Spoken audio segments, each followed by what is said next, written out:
So we're learning the Basi Legani of the Rebbe, the first mimer, Tafshin Yud Aleph, which is the foundational mimer of the Rebbe's approach to Yiddishkeit in this time.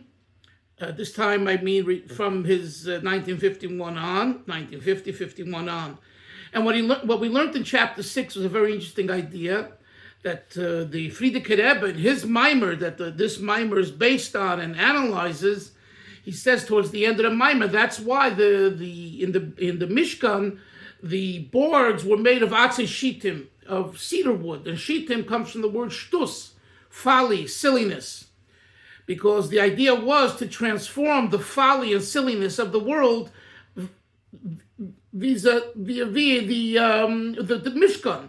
That when a Yid comes to the Mishkan and brings a korban and davens and everything else, makes a spiritual life, a holy life, if these are the Mishkan, it elevates the shtus de lumazeh, the shtus of the negative side. And how? Through the shtus de kedusha, and he brings the Gemara, where the rabbi danced silly, like a silly person at the wedding because of the simchas chasam v'kala. So we see not only did he transform the shtus through a normal approach, but also through a way that's called l'mayla mitam v'das, above and beyond, over the top. And then he went on to say that the Rabbeim, the Lubavitcher Rabbeim, when they demanded things of their Hasidim and their Mekusharim and Shayochim, of those that are connected, like Mekusharim, and those that are associated with them, they themselves, what they preached, they did. And he gave an example of Avas Yisrael. This is a basic, a synopsis of chapter 6. Now chapter 7, let's learn inside. V'hinei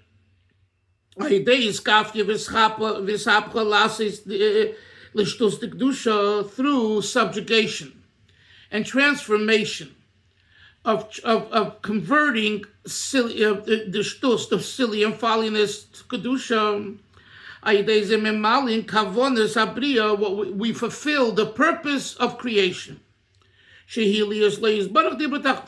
we said throughout the mimer, the purpose of the creation is what? To make a home, an abode for Hashem on earth here below.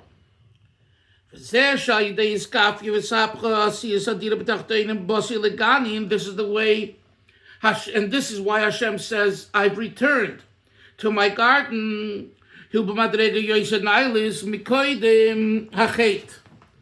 the Rebbe adds that the return of Hashem now is greater than Hashem was here originally pre-sin. You hear that?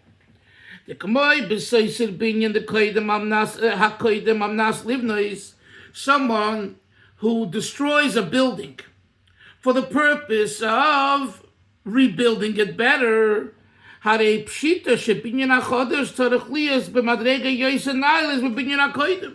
Surely the new building has to be much greater, much bigger, much better than the first building that was there, that was just destroyed. So using this as an analogy, in the moral, but you have to say,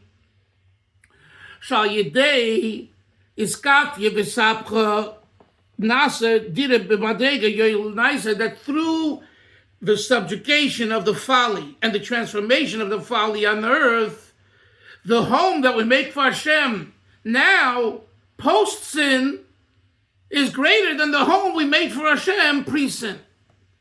That's the comparison between the mushal, the analogy of the binyan that's destroyed and rebuilt, and our avodah post compared to pre-sin. And the Rebbe says, as explained in my father-in-law's Maimed, through subjugating the negative side, negative force, we reveal the preciousness, the dearness, the most special part of God throughout all worlds, which you didn't have before. What do you reveal now? A type of energy, Isser, that's equal throughout all worlds. Before the sin, when Hashem was here, before he was chased away, there were differences in level. This at this, and this at this. Now, somehow, through the avodah of ishap skafia and ishapcha, you bring down what's called soivev kol almin, which is a higher gili, a greater revelation. Now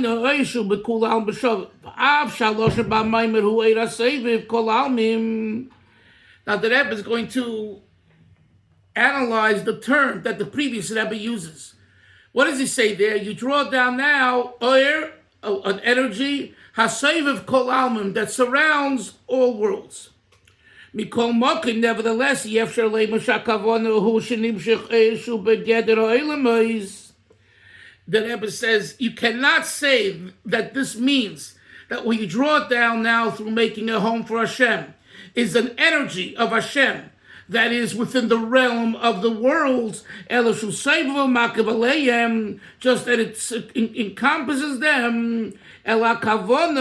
Rather, this is wrong. Rather, the meaning is that you draw down an energy that transcends the world. You hear the difference? There is Mamala Kol Almin and there is Seivim Kol Almin, there's Atzmos, right? We've discussed this many. There's the pervading light energy, there's the encompassing energy, and there's the essential experience, Atzmos. So in the Maimer, the implication is when you draw that, when you say you draw down Seivim Kol Almin, the implication is you're drawing down an energy that's equal, but it's equal kol almin, all worlds. In other words, it's still guided by the experience of the world. So the Rebbe says that's wrong pshat. That's not what he means. He uses those words, but what he means is he's going to draw down the essential light, the light that transcends. Let's use the word transcends. The transcendental energy of Hashem, which is greater than Memale and even Soiviv. That's what he says here.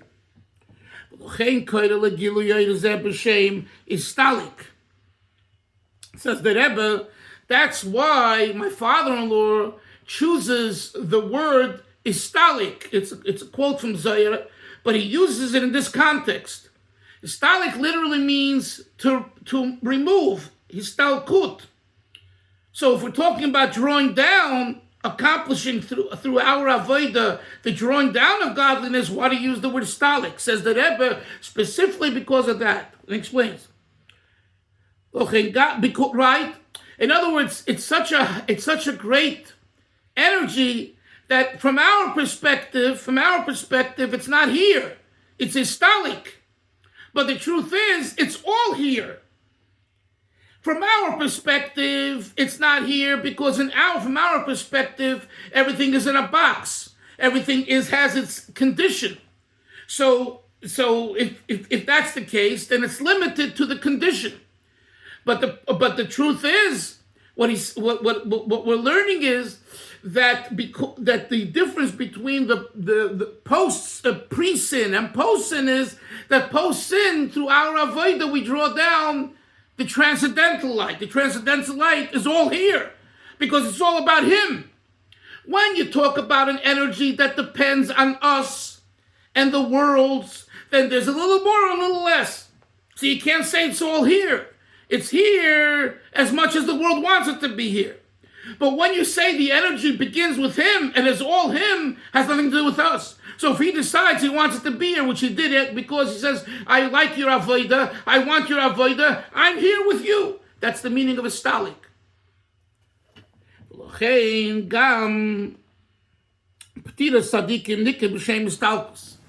Now the Rebbe is getting now to explain his father-in-law's passing. Remember, this is a year after he passed away. That's why he says the passing on of tzaddikim is called in the Holy Zohar istalkus. Ki istalkus hu gilui oir naila b'yoser. Because the istalkus of a tzaddik, the passing of a tzaddik, is the greatest type of a revelation that the world can experiences. You hear that? Dafka when the tzaddik is istalik. And I understand this, you have to really study well chapter 27 and 28 in Tanya Geras HaKodesh, which we did. But over there, he really goes into the details of this explanation. We're not going to spend time on it now. Hine yesh beis igris. Oh, I said, we're not going to spend time in it. And the Rebbe says, sorry, Rabbi Dalfin, I am going to spend time on it. Yes, Bezigas Be'egeres HaKodesh. There are 2 letters in Tanya in Egeres HaKodesh, Shemavayim in Stalkos, that explain the concept of Stalkos. Uvigeres HaBeis, and in the second of the 2 letters, in Yinay Stalkos Mevursham, it's explained the concept of Stalkos, Be'inyam Midas Porachatos. He explains it using the pora, the ox, the heifer that was used for the chatos for giving someone from its ashes. The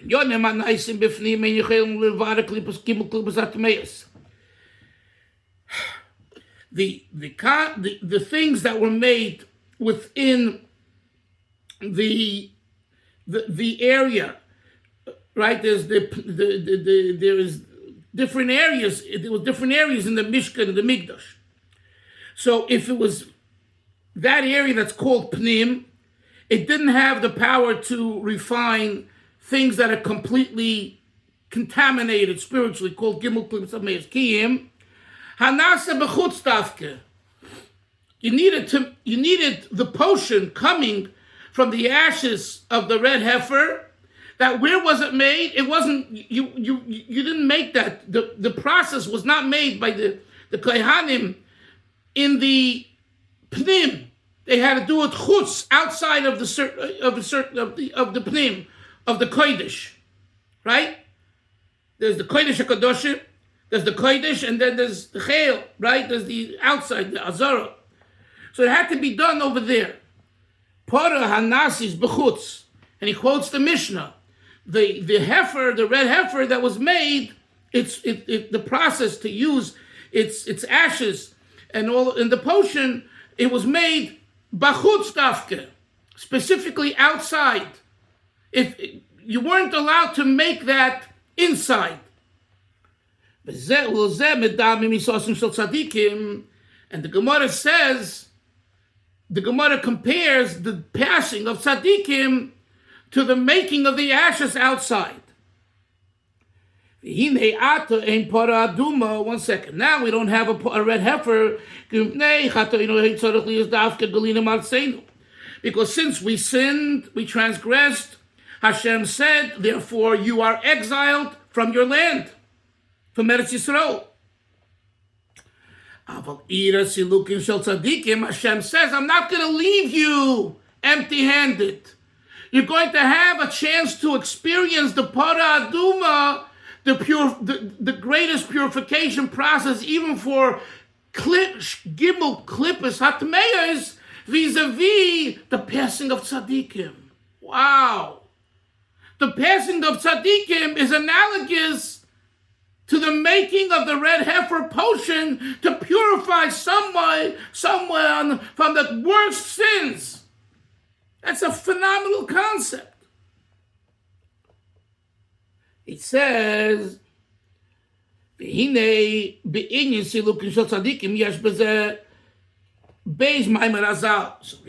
the passing of tzaddikim, we have 2 teachings of our sages. 1, shkula misasun shel tzaddikim kisreifus beis Elokeinu. It's equivalent, the death of tzaddikim, to the burning of the holy temple. What a statement. When a tzaddik dies, Moshe, it's like the Beis HaMikdash was burnt. That's 1.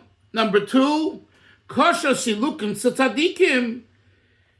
Harder, worse is the removal of tzaddikim, the passing of tzaddikim, yoyse mechurban Beis HaMikdash, more than the destruction. The second statement of the Chazal is even a greater statement about the passing of tzaddikim, that it's even worse, in a sense, than the destruction of the temple, of the Beis HaMikdash.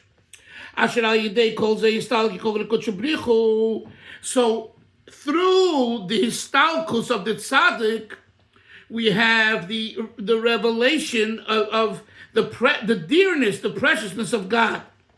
What does histalkus mean in this case? Excuse me. Pirusha, it means Pirshul kol harabeim kveit kusam monazokim. All of the Lubavitcher Rebbes, from the Alter Rebbe, Kveit kusam monazoy the Mittler Rebbe, Kveit kusam the Tzemach Tzedek, Kveit kusam monash the Marash, Kveit kusam monash the Rebbe Rashab, Kveit kusam monash the Yad Buddha Friedrich Rebbe. They all explained. The Rebbe kind of here is saying, what I'm teaching you now, don't think that I made it up. I have 6 Rebbes that say the same thing.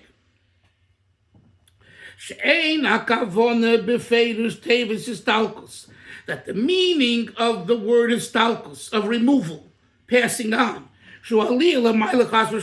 which means ascending upward, God forbid, and going away. Goodbye, Charlie. The Rebbe passes on, the tzaddik passes on, forgotten. Next. No. The meaning is, he's found here below. Ella, in a manner that we call exaltation. You hear that? This is like, he's here.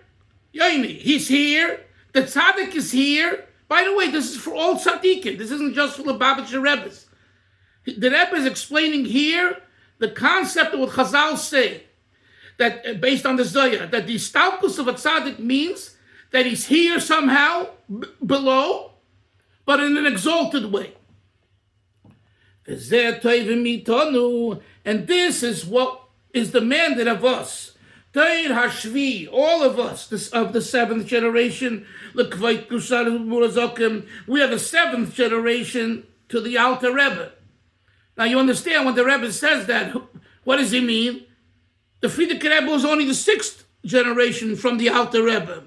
So obviously he means his generation too. That's what it says. He says the 7th generation from the Alter Rebbe. If it meant only the previous Rebbe, it would only be 6, not 7. So he says this is what is demanded of all of us who are part of the 7th generation since the Alter Rebbe.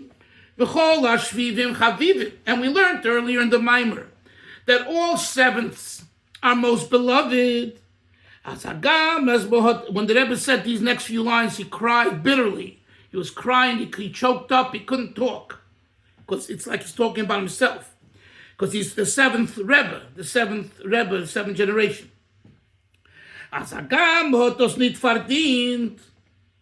We didn't earn being the 7th generation. What did we do? We had Wheaties for breakfast? What did we do to be the 7th? We were born into the 7th generation. So we didn't earn it. And Harevit means effort. We weren't diligent that we made and created the 7th generation. No, by osmosis, by joining Chabad, by being born in this particular time, we're part of the 7th generation. So if that's the case, why should we get this great credit? Kol Mokin, nevertheless, Kol Ashvivin Chavivin. All 7ths, Chazal say, are beloved.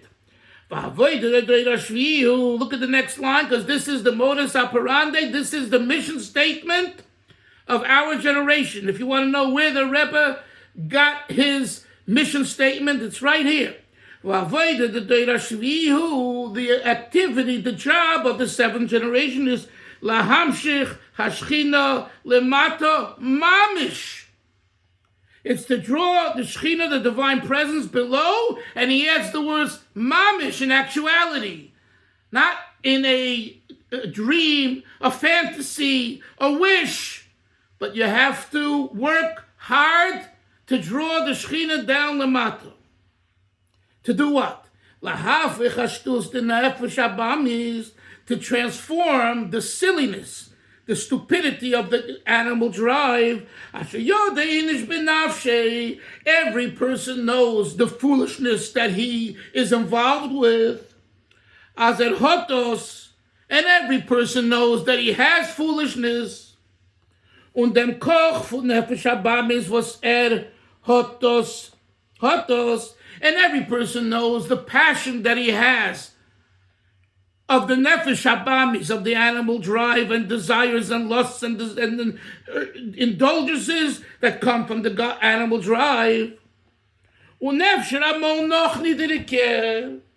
And the Rebbe says, and maybe sometimes even worse. In other words, the indulgence of the nefesh habamis could be to eat a good kosher burger, or like we've said years ago, the kiddush, where people run and fresh for the chont and the kugels and the cold cuts, but it's kosher.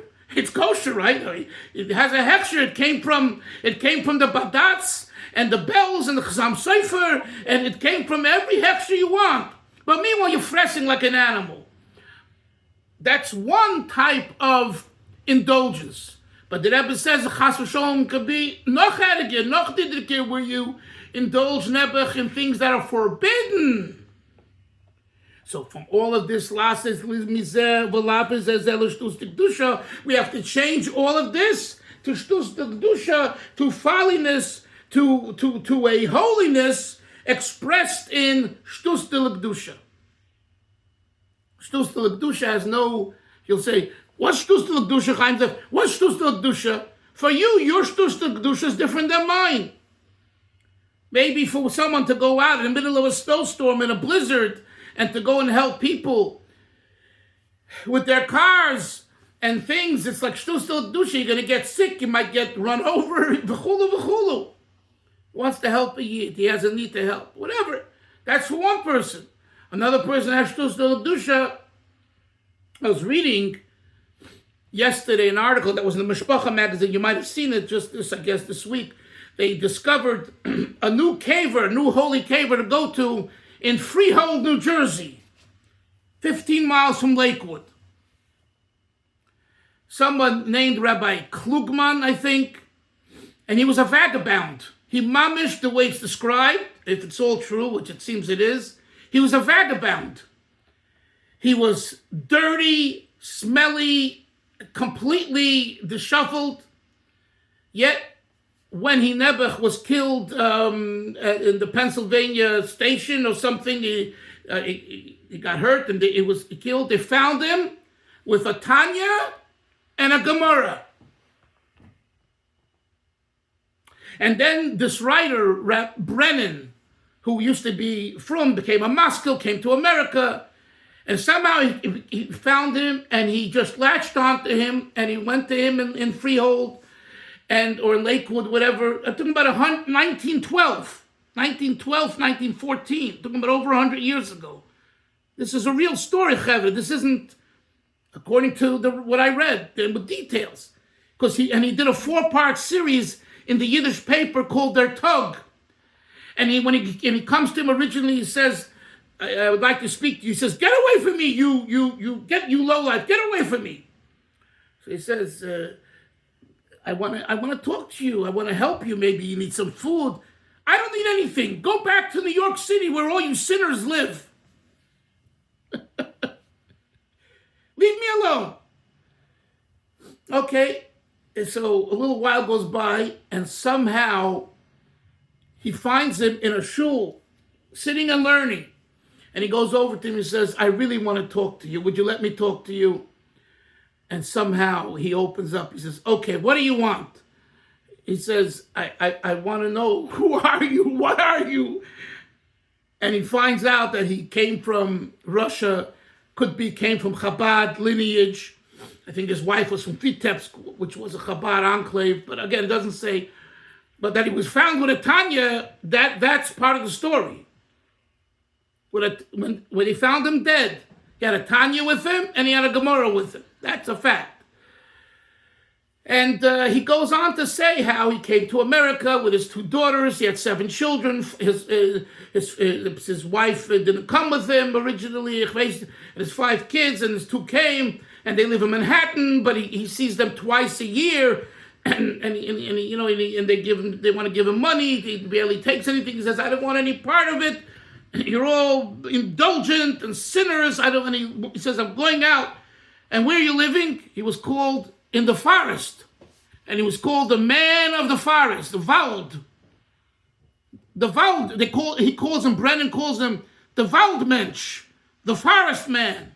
Because he didn't know his name, and for a long time he wouldn't tell him his name. You talk about this idea over here of, shtus, the shtus, and that's shtus, really shtus. Like, you wanna be holy? You can be in a corner, and there was plenty of little shtiblach in the Lower East Side, on Henry Street, and Hester Street, and Delancey Street. You don't have to run out to Freehold, to Freehold or Lakewood at that time, and hide in a corner and he lived in a forest, pretty much. He lived in the forest. Only when he couldn't any longer, and he needed some food, and it was too freezing, he came into a little shtibel. That's what it says. It's a fascinating story. And now people are now running to his caver because they consider him now a tzaddik nister, whatever else, So when I just read this yesterday, so it's on my mind because it's like one of these stories you hear once every 100 years, 100 years, it took him, no one knew about this guy for 100 years. I mean, Brennan found out, but somehow it didn't get out. And now you can see Lakewooders, and I saw boys playing guitar there by the caver, two boys, playing guitar, and other saying Tillim, and other dancing, and other crying, and it's becoming like, you have to tell you all these places, probably the Baba Sali last week, the Baba Sali and Miran, once, Karastir, once the floodgates of the caver of a person opens, it's open to all. But the point I'm making is that the Rebbe speaks about shtus de l'kedusha. That's shtus de l'kedusha. A mamish is shtus de l'kedusha. A man who goes into a forest and lives in a forest and is a vagabond, and then you find out that he's like a tzaddik nister, or he's a person that can learn well, and he davens, and it's all in a secret. So, and this is only 100, it's not in the time of the Baal Shem Tov, it's 100 years ago. And I wouldn't be surprised there are such Yidden that we don't know about today. I know someone here in Borough Park told me that a knowledgeable person... I have plenty, and they're on antipsychotics. Lamash, what you're describing to me sounds very familiar. I don't know what he did to be called a tzaddik, other than he had a Gemara with him, but there are plenty of people who fit this description. It's so funny because I told my wife the story yesterday, and she said pretty much without saying it so bluntly, she looked at me and she said that she alluded to the same idea. Look, I am not one to and I didn't write the story, but Isser, we do have a concept in the Torah of tzaddik nistarim, lamed vavniks. We do have that concept, So,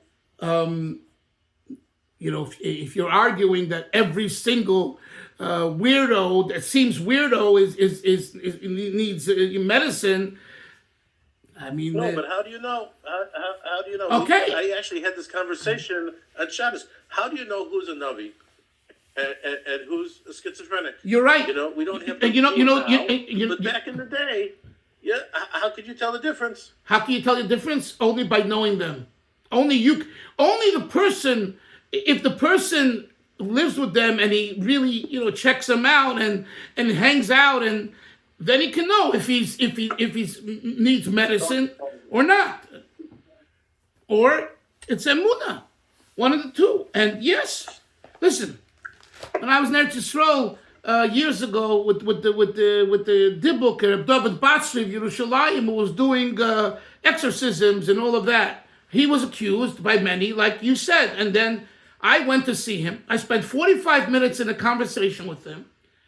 And I determined, again, who am I? But based on my learning and seeing great people, starting with the Rebbe, I determined that he is a real person. He is, because he had bittul. I said this many times to you guys. Because he was so humble, he didn't say, I was the one who took out the dibuk, He spoke about it, and I challenged him. I didn't let him. It was 45 minutes that I went from this way and that way and this way, up and down, and I sat with him, and I saw that he was a Yiddish Shemayim. So that Hashem, it's brought down in Kabbalah and Eitz Chaim and the Svarim HaKadoshim that there is such a concept. So it could be that Mizman L'Zman, Hashem reveals something, and it takes place. And the same with the Chofetz Chaim and the Rabbi Yochanan Wasserman with the dibuk that they took out, but they didn't do it the way the Mekubalim do it, the Svarim. They did it through learning, davening, fasting, whatever, saying Tillim, etc. They did it more in a conventional way. And what about what the Rebbe did in 1974 for his mother's 10th yahrzeit with Miriam Bas Bilga, which you can hear the Fabrengen, you don't have to trust me, where he spoke about the second Sikha made a Siyam on Masechta Sukkah, where the Gemara says that Miriam Bas Bilga was such a sinner, nevertheless, and that's why she, in her whole, she was a Bas Kohanim, was punished that they would get not from the lechem upon him, they got stale lechem upon him because of her transgression, where she married a Roman, the Greek legionnaire, and all that. And the Rebbe comes along and says, but she banged her. The Gemara says she banged her pantofel, her sandal, on the mizbeach, because she was walking around after the Romans destroyed the Makam Hamikdash and all that. And she said, Lucas. Hashem, what are you doing to your people? The same person who committed the sin. And what happened? That was the night of his mother's 10th yahrzeit. And what happens is that the Rebbe by the Fabrengen, after he was challenged by many people throughout the world, how he could take a Gemara which implies a negative experience, and the Rebbe spoke positive about it, so he answered the question with a story of the Alter Rebbe. And the story of the Alter Rebbe was that someone came to Alter Rebbe, he says, I'm possessed, I'm schiz, right? Well, see, being schizophrenia, I have a dibuk in me. And the Alter Rebbe didn't dismiss him. The Alter Rebbe saw him, and the Alter Rebbe said, you have the neshama of Zechariah, one of the two people that killed Zechariah Novi.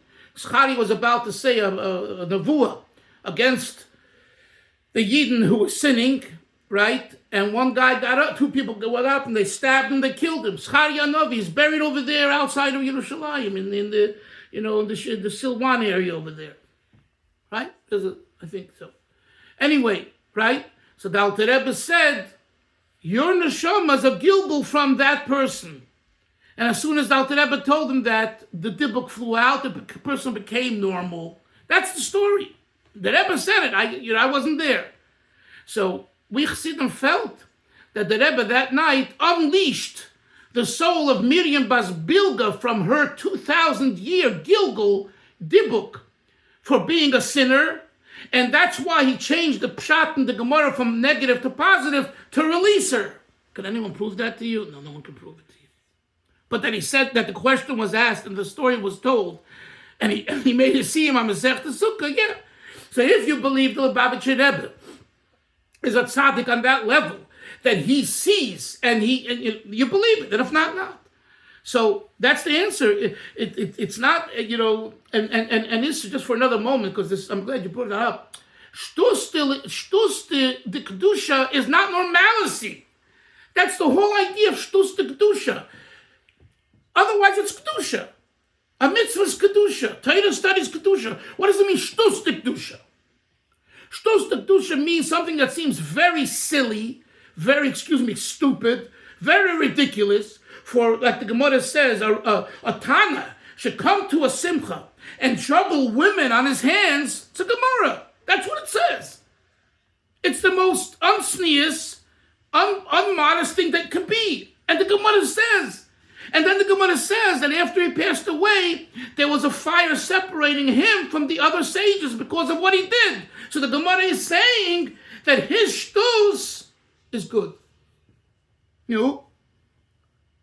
I'm sure, Isser, there were people at the time who said we should ostracize this Tana.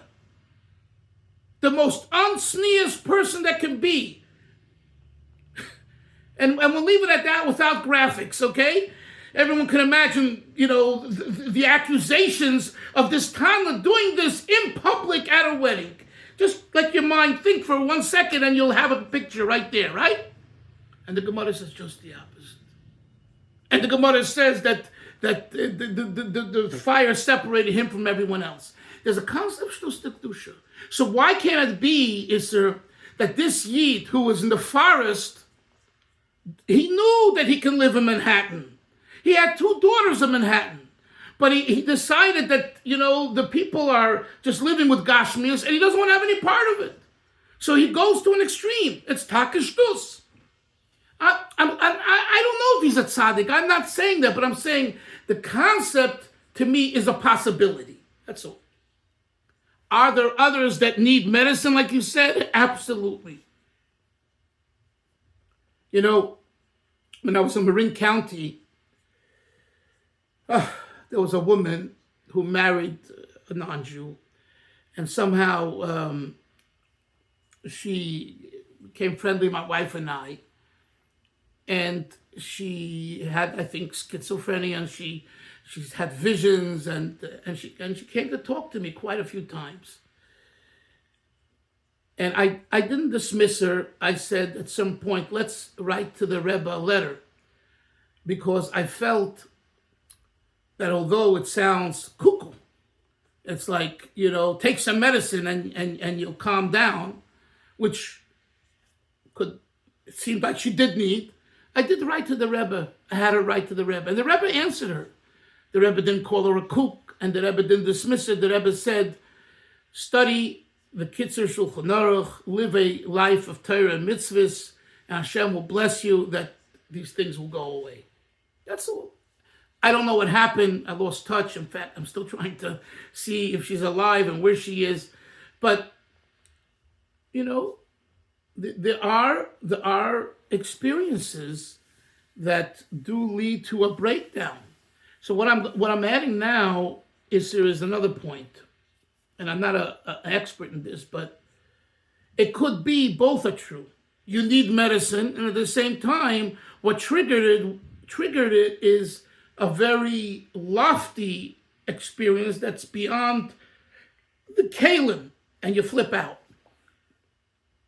There was Moshe. There's a chassid. I'm not going to say who. I'm not going to say where, but I know who it is. That when he was a student, he had such a love for the Rebbe that he wanted to kiss him. And he once almost went over to him, and the chassidim had to pull him back. And they gave him some medicine. Now, if you knew who this is, you would say, how could that be? He's such a normal person. People sometimes, they go a little too much, or they get so enamored and they lose themselves. They lose themselves. And yes, you need medicine. So what I'm saying is that it's a hard call. It's a hard call, and we have this. This is the issue you mentioned opens up this whole idea of throughout our history, not just Chassidim, maybe Chassidim in particular, but others also, where they go over and they're coming from a good perspective. Wait a second. What do you need? The whole thing with the Bnei Aaron, the Chumash and Shmini, right? The people from the 60s say that they took LSD. They took LSD and they wanted God. Just yesterday, 2 days ago, someone told me what Zalman Schachter did in the 60s with the LSD. He said, someone else, he says, who he knew, I forget now who had such an experience, and he said he was learning a mimer, and I think Basi Legani of the previous Rebbe, and he said when he took LSD, the mimer was to him not just clear understanding it, but he saw the mimer. Now, I never took LSD, so I don't know what that means, right?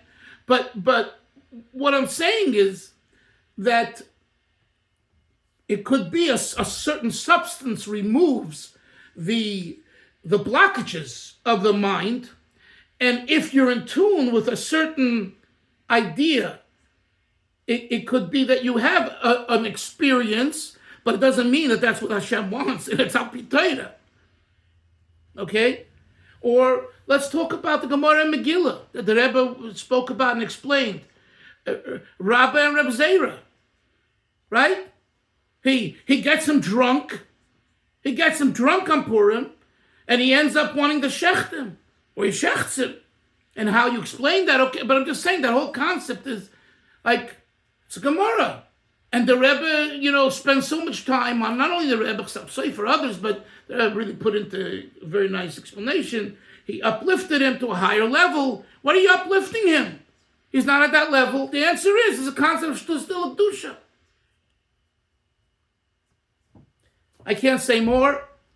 I know it's hard for a Western way of thinking to identify with this. I can understand that, but I'm sharing the Torah, what I learned in yeshiva, what I heard from Eden, Chassidim, and Rebbes, So I also felt like you before that Dibbuk experience of 2001, when I interviewed Reb David Batsri and actually spent an hour and 45 minutes with the woman who was possessed in Dimona. I also felt it was, impossible. But there's things that are possible. And after my experience also with Machluf Lasri, the Baba Salih's great nephew in Dimona as well. I'm sorry, no, the Dibbuk lady was in Beersheba where I met her. Sorry, it happened in Dimona, but they moved to get away, they moved to Beersheba. But with Machluf Lasri, and I saw the way he did Kabbalah with myself and 3 other people, one from New Jersey, one from Maryland, and one from California. And it was, if you wanted to deny it, I couldn't deny it, okay? So I'm not saying everything was exactly the way he said, but plenty was. So there's higher powers and higher realities. The Rebbe, our Rebbe, in his letters and people who shared with him these ideas, he says, Tamim tiyam Hashem Elokecha. Be sincere, Moshe. Be normal. It's not a contradiction. The norm, the regular way, is tamim. But what we're learning is mizmanu lizman. A person has to take the shtus, has to go above and beyond, because the norm can't break through. I mean, in a sense, for someone to become a Baal Teshuvah, it's shtus dikdusha. No, you'll say some stories, some experiences are, they were conservadox, they were this, but they were normal, they were well dressed, they came from a wholesome family, and they were made aware that there is a God. And my wife told me, said Rabbi Lipskrov Sholem met someone somewhere, and he didn't know, and he says, Jew, yeah, he didn't know anything about Judaism. So and he says, I don't want to know about Yiddishkeit. I don't want Torah. Leave me alone. So Lipka says to him, one thing we've been accused of, one thing we haven't been accused of as Jews, that we're stupid.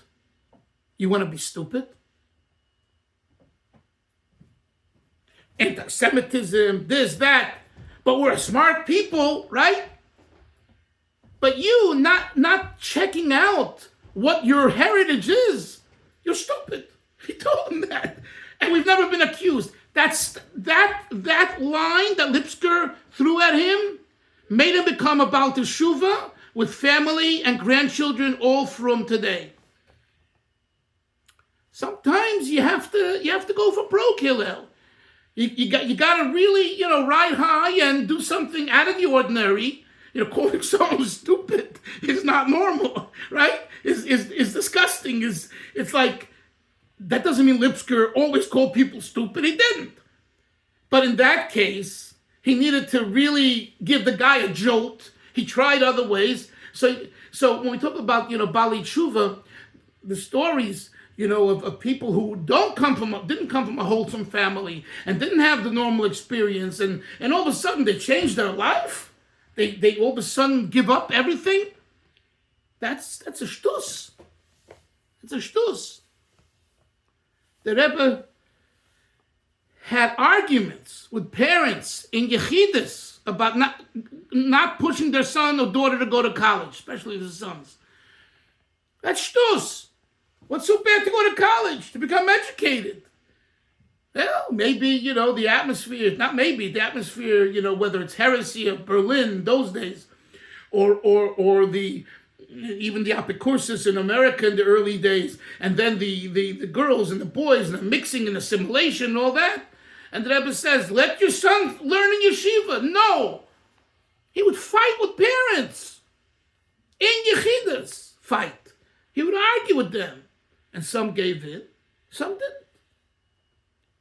So you can also say, it's shtus. The Babich Rebbe, why are you making such a big deal? And trust me, he made a big deal. My own uncle had it out with the Rebbe in Yechidus about going to college. And the Rebbe saw he couldn't win with him. So he gave him guidance, what he should study, what he shouldn't study in college. I'm just saying that Isser, everyone needs medicine. No, not everyone needs medicine. There is a concept of shtus kedusha. Chevra, we went on. We fabranged a little bit. Tomorrow, I want to try to finish the mimer so that we could fabrang on Yud Shvat in 2 days. Okay? Okay. It seems, Moshe, you enjoyed this last part. Hillel too. Hillel, I saw Hillel's.